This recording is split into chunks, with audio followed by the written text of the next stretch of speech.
Baik,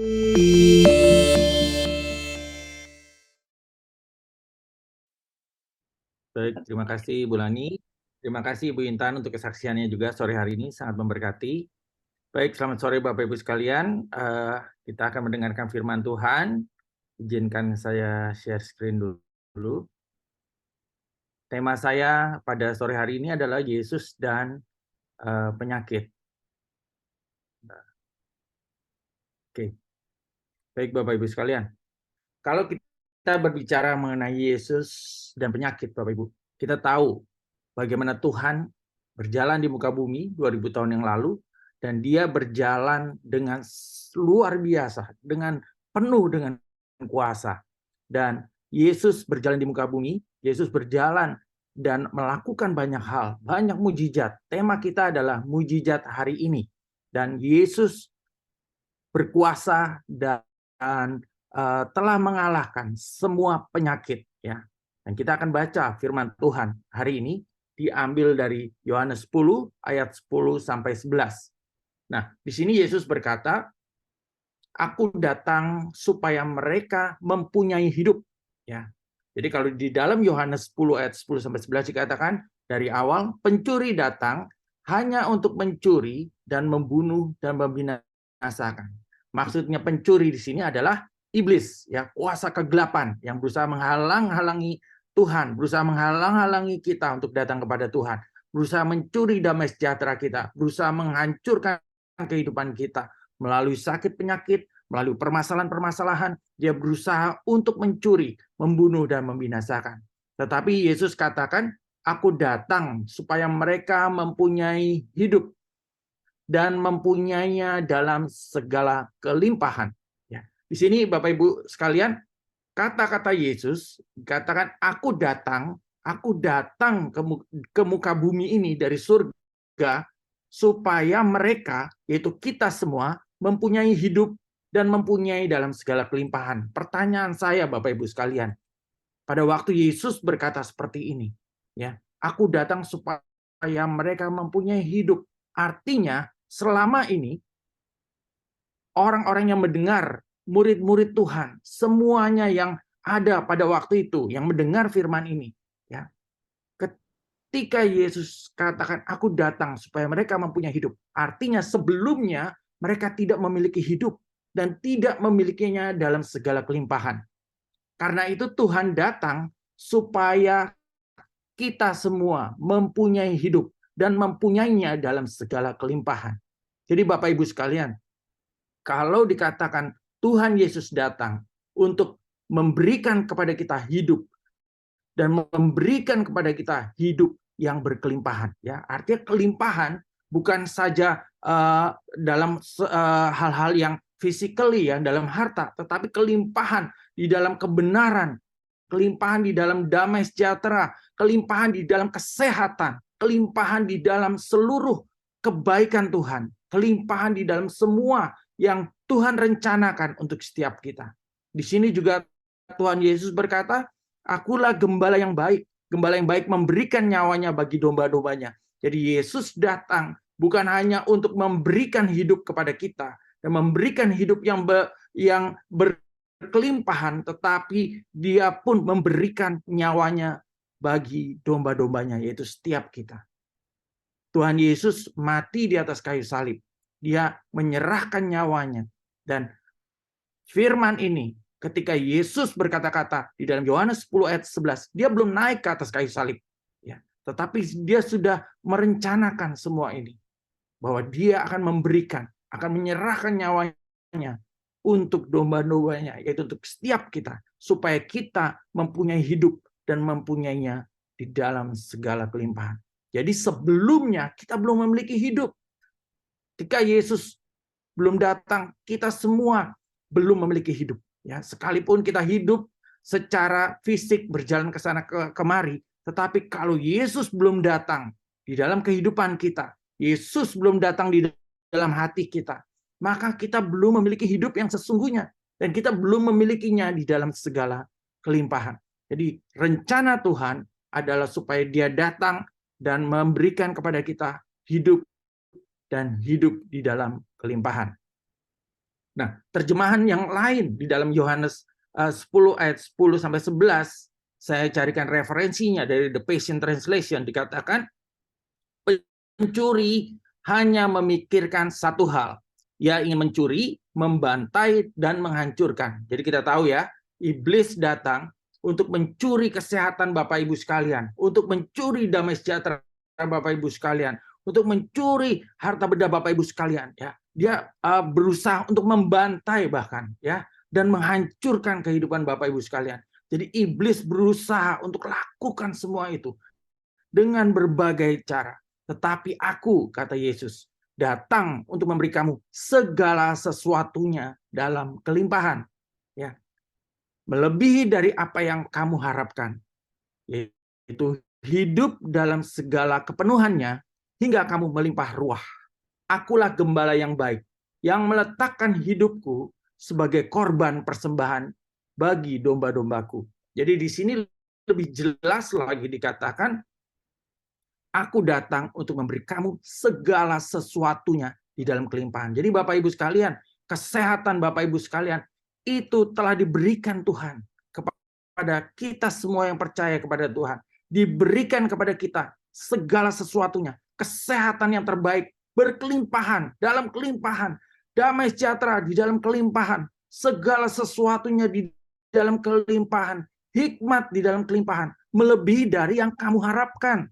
Bahkan hidup dalam segala kepenuhannya hingga kamu melimpah ruah. Tadi saya dengar kesaksian dari Ibu Intan ya, bagaimana itu melebihi apa yang dipersepsikan atau ekspektasi sebelumnya. Dan di sini dikatakan bahwa Tuhan memberikan semua ini buat setiap kita, domba-dombanya.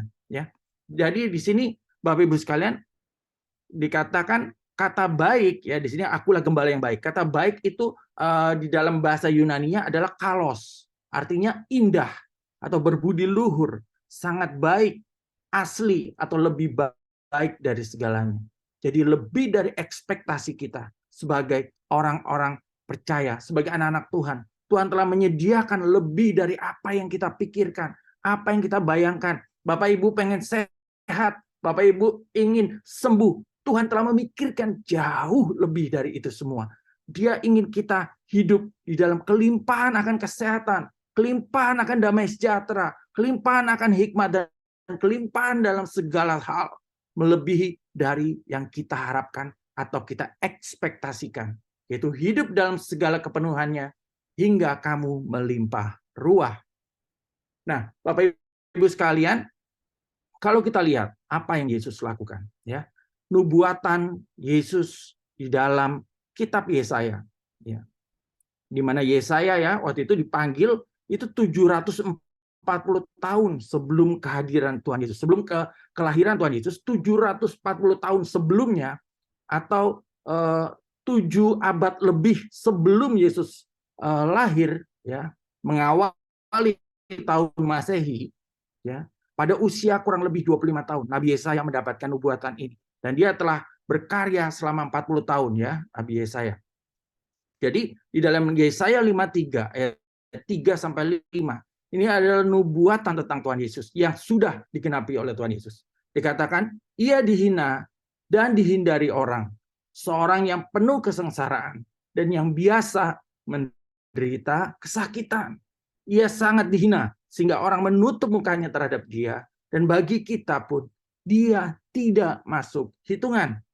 Tetapi sesungguhnya penyakit kitalah yang ditanggungnya, dan kesengsaraan kita yang dipikulnya. Jadi Bapak Ibu sekalian, Yesus lakukan semua itu. Penderitaan yang dia derita, penderitaan yang dia alami, ya, itu sesungguhnya penyakit kita yang ditanggungnya, dan kesengsaraan kita yang dipikulnya.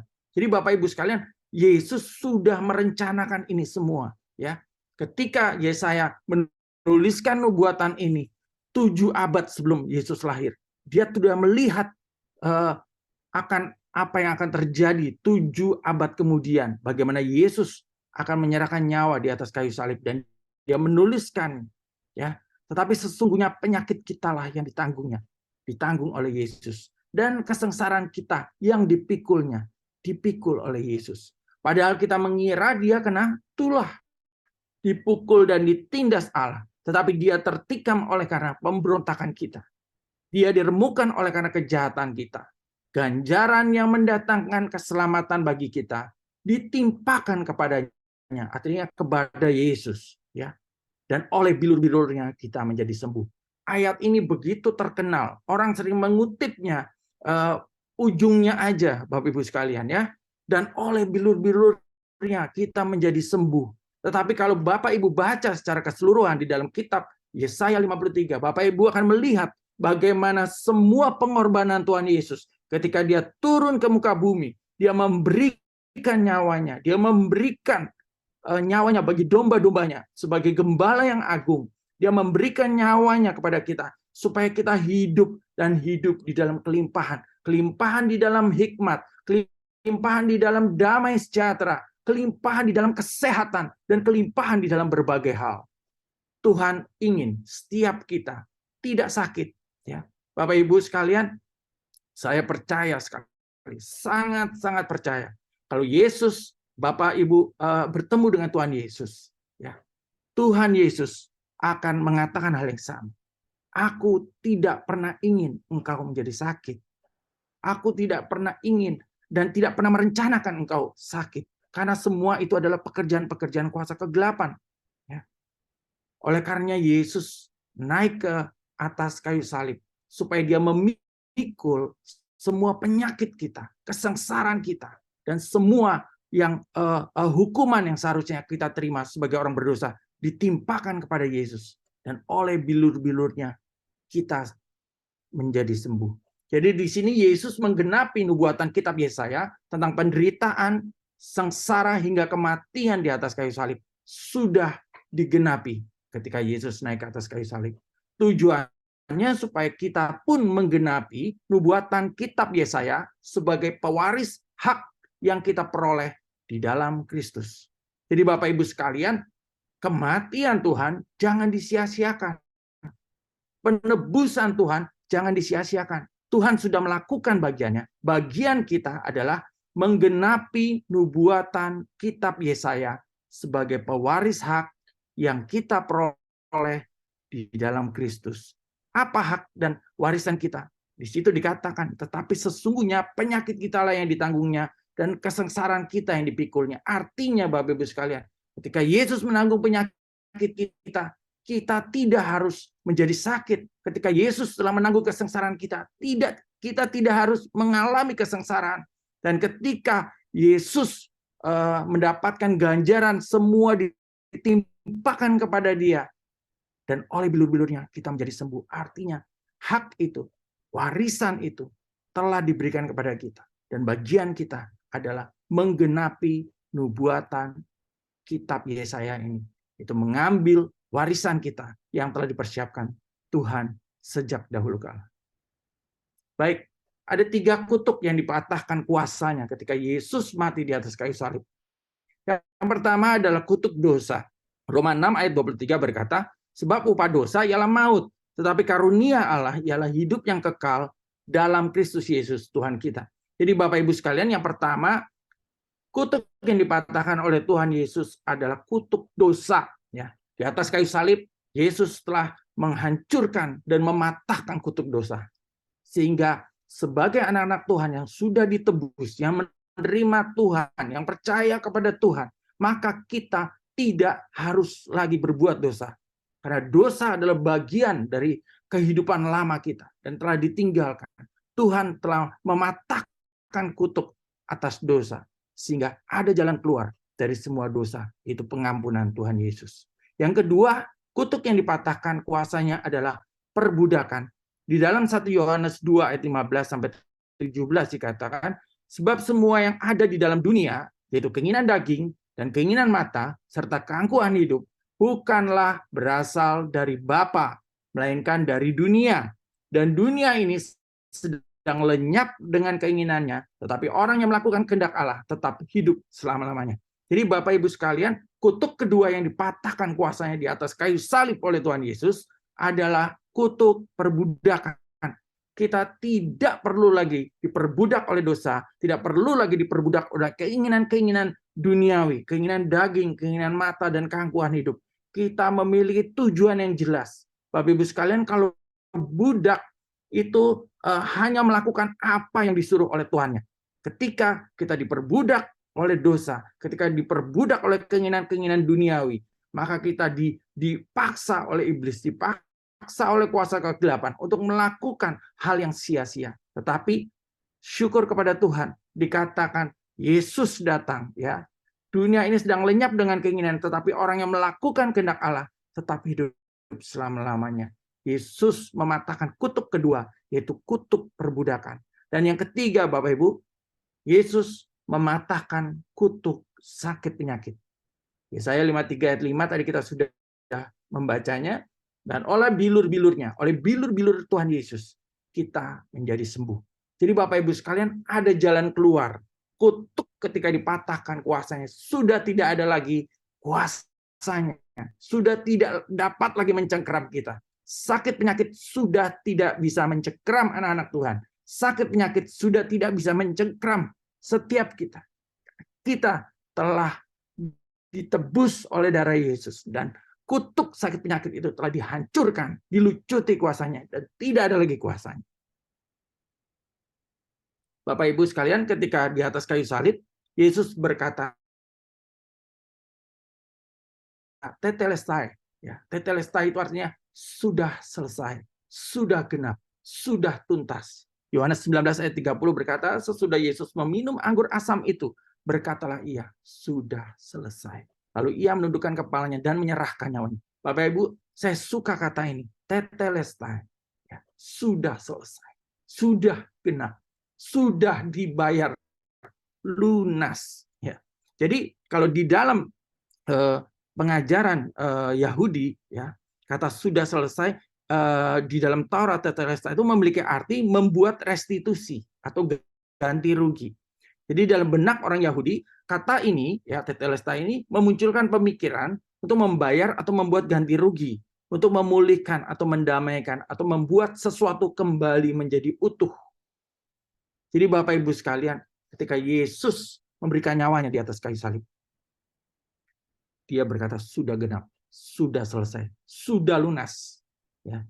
Sehingga iblis tidak bisa lagi menuduh kita, tidak bisa lagi mencengkeram kita, karena kutuk itu telah dipatahkan. Dan Yesus telah membayar semuanya lunas. Dia membayar dengan darahnya, dia membayar dengan nyawanya, dia membayar dengan tubuhnya. Ya, sudah selesai. Lalu ia menundukkan kepalanya dan menyerahkan nyawanya. Jadi Bapak Ibu sekalian, Yesus 100% manusia, tetapi dia juga 100% Tuhan. Ya, ketika dia menyerahkan nyawanya, ya, tidak seorang pun dapat membunuh Yesus. Tetapi ketika dia menyerahkan nyawanya, sudah genap, sudah selesai. Maka dia menyerahkan nyawanya. Dan saat itu dia mati, meninggal. Ya. Jadi Bapak Ibu sekalian, tidak seorang pun dapat mengambil nyawa Tuhan Yesus, tetapi Yesus yang menyerahkannya. Itulah kenapa di dalam kitab Yesaya tadi dikatakan semua dia tanggung. Itu direncanakan oleh Tuhan. Semua dia tanggung. Yesus menanggung semua kesengsaraan, aniaya, sakit penyakit, penderitaan, sengsara, segala macam dia tanggung di atas pundaknya dia. Dan dia berkata, sudah selesai. Dan dia bayar lunas di atas kayu salib. Nah, Bapak Ibu sekalian, itulah yang kita peroleh di dalam Tuhan Yesus. Saya mau flashback sedikit ke belakang, di mana Matius 9 ayat 35 berkata, di dalam TSI ya, terjemahan, lalu Yesus mengunjungi semua kota dan kampung di provinsi Galilea. Di sana dia mengajar di rumah-rumah pertemuan atau rumah ibadat dan memberitakan kabar baik tentang kerajaan Allah. Dia juga menyembuhkan banyak orang dari segala macam penyakit. Jadi Bapak Ibu sekalian, kalau kita lihat di sini, sebelum Yesus naik ke atas kayu salib, dia sudah menyembuhkan orang sakit. Ya, dia menyembuhkan banyak orang dari segala macam penyakit. Kalau dikatakan menyembuhkan banyak orang, artinya itu tidak terhitung Bapak Ibu sekalian. Dari segala macam penyakit, artinya tidak terhitung jenis penyakitnya Bapak Ibu sekalian. Ya, banyak penyakit dan banyak orang yang disembuhkan Tuhan Yesus, bahkan sebelum Tuhan Yesus naik ke atas kayu salib, dia sudah menyembuhkan, Bapak Ibu sekalian. Betapa lebih luar biasanya lagi ketika dia naik ke atas kayu salib, maka kuasa itu, kutuk itu dipatahkan, dan dia dapat menyembuhkan orang tanpa batasan. Ya. Ketika dia menyembuhkan orang, pada waktu itu Yesus berjalan di area mana? Provinsi Galilea dikatakan, ya, di area situ. Ya. Tetapi ketika dia naik ke kayu salib, Bapak Ibu sekalian, tidak ada batasan ruang dan waktu. Kita yang di Indonesia bisa disembuhkan oleh nama Yesus. Ya, karena apa? Tidak perlu langsung dijamah oleh Tuhan Yesus. Karena apa? Firman itu pun sama, firmannya sama.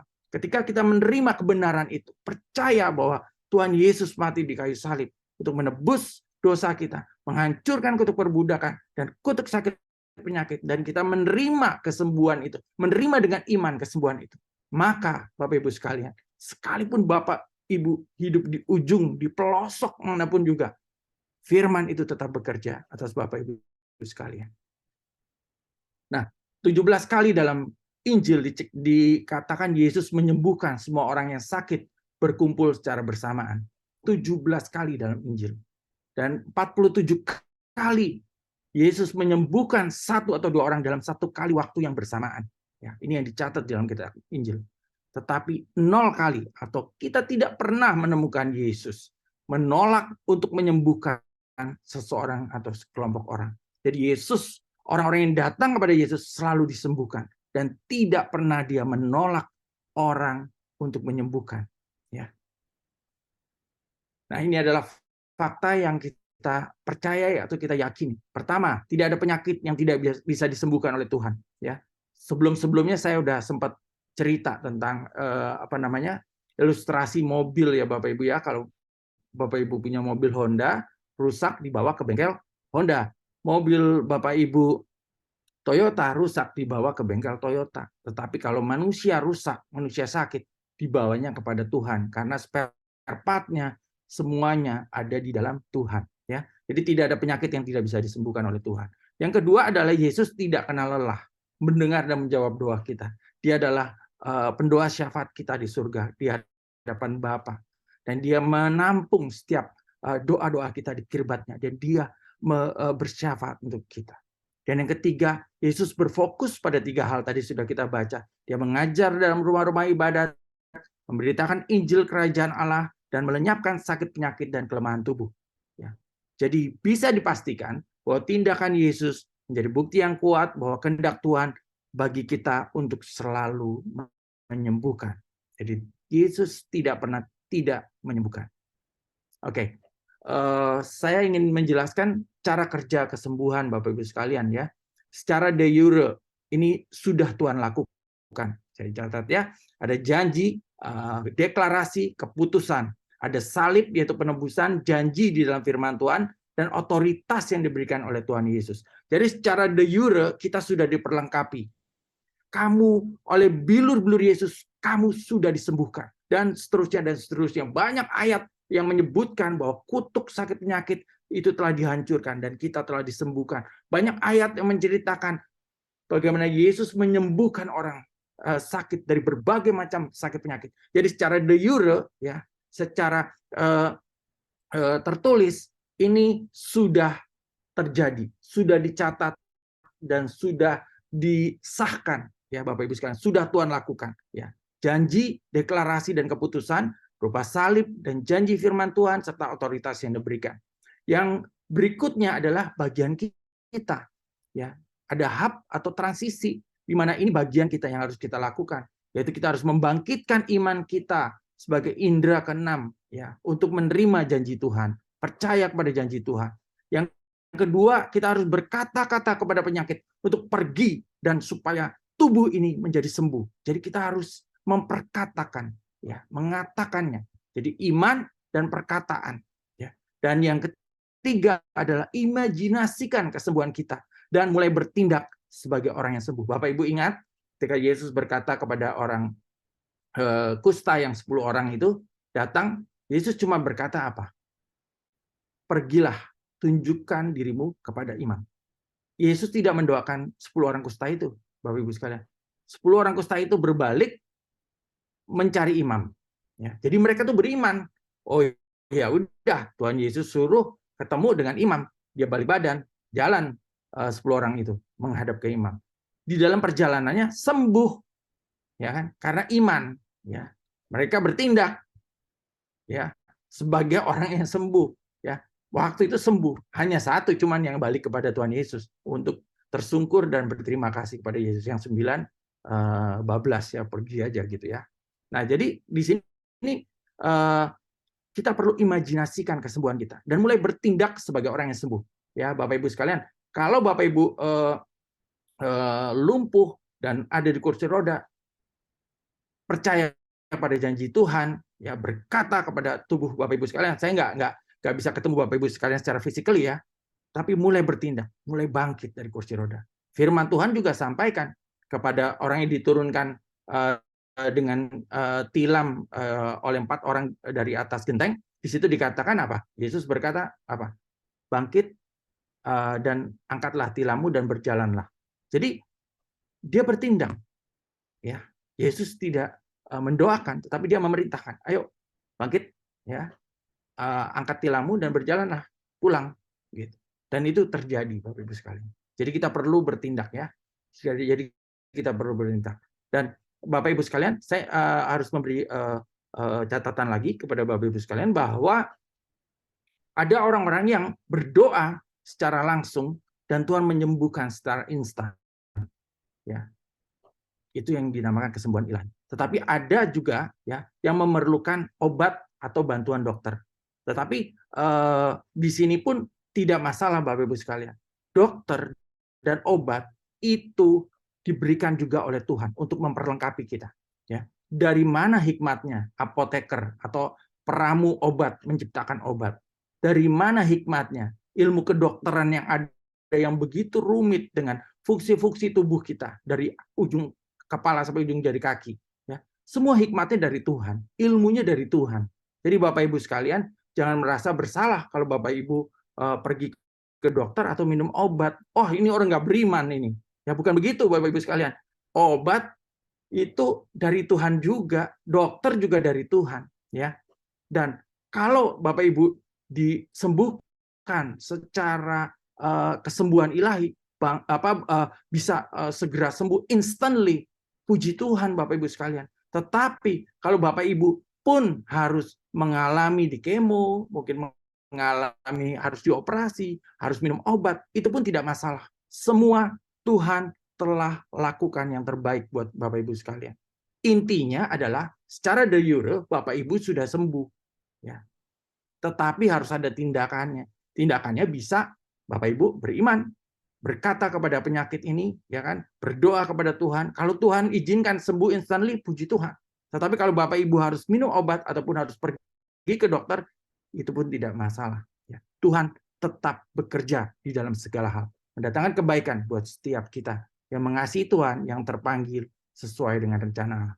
Dan pada akhirnya secara de facto realisasinya kita mengalami kesembuhan fisik, Bapak Ibu sekalian.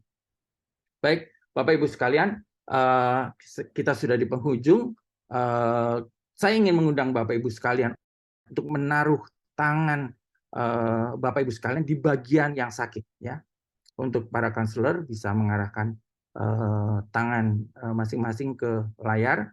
Tapi untuk Bapak Ibu yang mengalami sakit, tolong taruh di bagian yang sakit. Dan kita, Bapak Ibu, akan mengikuti doa saya walaupun dengan posisi di mute ya. Bapak Ibu dengan posisi di mute, saya akan membacakan doa ini, yaitu doa kesembuhan dengan kuasa dan otoritas. Jadi kita belajar untuk memerintahkan dengan otoritas kesembuhan terjadi atas tubuh kita dan mengusir segala sakit penyakit dari tubuh kita masing-masing. Ya, jadi nanti Bapak Ibu sebutkan penyakitnya masing-masing ya. Oke, kita mulai. Doa kesembuhan dengan kuasa dan otoritas. Dengan otoritas di dalam nama Yesus Kristus, Allah penyembuh, Tuhan atas segala sesuatu. Ikuti doa-doa saya. Saya perintahkan semua sakit penyakit pergi tinggalkan tubuh ini. Saya perintahkan sakit penyakit, sebutkan nama penyakitnya, dan akar penyebabnya untuk pergi di dalam nama Tuhan Yesus. Saya lepaskan kuasa kesembuhan di dalam nama Yesus, mengalir dari ujung kepala hingga ujung jari kaki. Kesembuhan yang berasal dari bilur-bilur Tuhan Yesus dan kuasa nama Yesus. Tidak ada lagi benih sakit penyakit dalam tubuh saya ini. Tubuh yang baru, tubuh yang sehat, yang saya miliki saat ini. Saya terima dengan iman. Mujizat kesembuhan telah terjadi di dalam nama Tuhan Yesus.